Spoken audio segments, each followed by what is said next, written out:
ಮಾಯಸಂದ್ರ ಗ್ರಾಮಸ್ಥರೆಲ್ಲರೂ ಸೇರಿ ಯಲ್ಲಮ್ಮ ಹಾಗೂ ಯಾಲಗಿರಿ ಮುನೇಶ್ವರ ಸ್ವಾಮಿ ಮನೆ ದೇವರುಗಳ ಕಾರ್ಯಕ್ರಮವನ್ನು ಪ್ರತಿ ವರ್ಷ ಮಾಡ್ತಾರೆ. ಯಲ್ಲಮ್ಮ ದೇವರುಗಳ ಜೊತೆ ಮುನೇಶ್ವರ ಸ್ವಾಮಿ ಅಂದರೆ ಯಾಲಗಿರಿ ಮುನೇಶ್ವರ ಮಾಡೋದು ತುಂಬ ವಿಶೇಷವಾಗಿರುತ್ತೆ. ಯಾಕಂದರೆ ಯಾಲಗಿರಿ ಅನ್ನೋ ಒಂದು ಬೆಟ್ಟದ ಮೇಲೆ ಮುನೇಶ್ವರ ನೆಲೆಸಿರ್ತಾರೆ.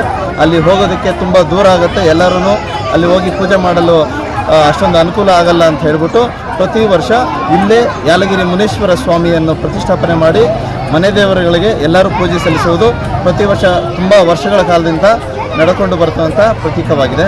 ಎಲ್ಲರಿಗೂ ಯಲ್ಲಮ್ಮ ತಾಯಿ ಹಾಗೂ ಮುನೇಶ್ವರ ಸ್ವಾಮಿ ಎಲ್ಲರಿಗೂ ಶಾಂತಿ, ನೆಮ್ಮದಿ, ಆರೋಗ್ಯ, ಐಶ್ವರ್ಯ ಕರುಣಿಸಿ ಅಂತ ಹೇಳಿದರೆ, ಗ್ರಾಮದ ಹಿರಿಯರ ಹಾಗೂ ಮುಖಂಡರುಗಳ ಸಲಹೆಯ ಮೇರೆಗೆ ಈ ವರ್ಷ ಎಲ್ಲರೂ ಒಗ್ಗಟ್ಟಾಗಿ ಒಂದೇ ದಿನ ಆಚರಣೆಯನ್ನು ಮಾಡೋಣ ಅಂತ ತೀರ್ಮಾನ ಆಗಿತ್ತು. ಈ ತೀರ್ಮಾನದ ಪ್ರಕಾರ ಇವತ್ತು ಶ್ರೀ ಯಲ್ಲಮ್ಮದೇವಿ ಹಾಗೂ ಯಾಲಗಿರಿ ಮುನೇಶ್ವರ ಸ್ವಾಮಿಯ ಪೂಜೆಯನ್ನು ಮಾಡ್ತಾ ಇದ್ದೇವೆ.